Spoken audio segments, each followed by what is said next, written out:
Elle était installée depuis 2013. Depuis 10 ans, la MINUSMA quitte le Mali. La mission des Nations Unies pour la stabilisation du pays accélère donc son départ dans la région de Kidal. La nouvelle phase de ce retrait forcé fait d'ailleurs craindre une intensification des combats et des violences dans le nord du Mali.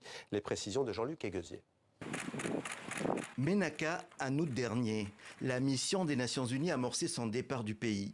Depuis 2013, elle avait déployé plus de 11 000 soldats et 1500 policiers à travers le Mali, une force de maintien de la paix et de protection des civils dans un pays déstabilisé par les attaques de groupes armés djihadistes. Finalement, en juin dernier, les autorités maliennes ont officiellement demandé la fin de cette mission d'assistance, baptisée MINUSMA. Nous n'avons d'autre choix que de parvenir aux conclusions objectives du bilan de 10 années de présence de la MINUSMA qui n'a pu apporter des réponses adéquates à la situation sécuritaire au Mali. En août et septembre dernier, la MINUSMA a donc évacué ses camps de Ménaka et encore Ogosagou, Ber et Gundam. Mais les choses se sont compliquées en ce mois d'octobre quand la mission a voulu partir de 2 camps dans le nord du pays, Tessalit et Aguelok.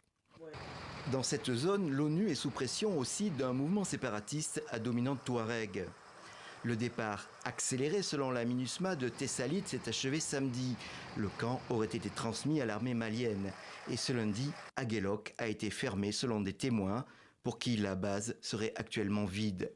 La MINUSMA s'est plainte de contraintes logistiques et d'un contexte sécuritaire tendu et dégradé. Une tension qui augure mal de l'évacuation de Kidal, la ville principale du Nord Mali.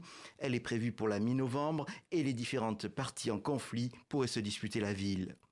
Le retrait complet de la MINUSMA du pays a été négocié avec les autorités maliennes pour le 31 décembre de cette année.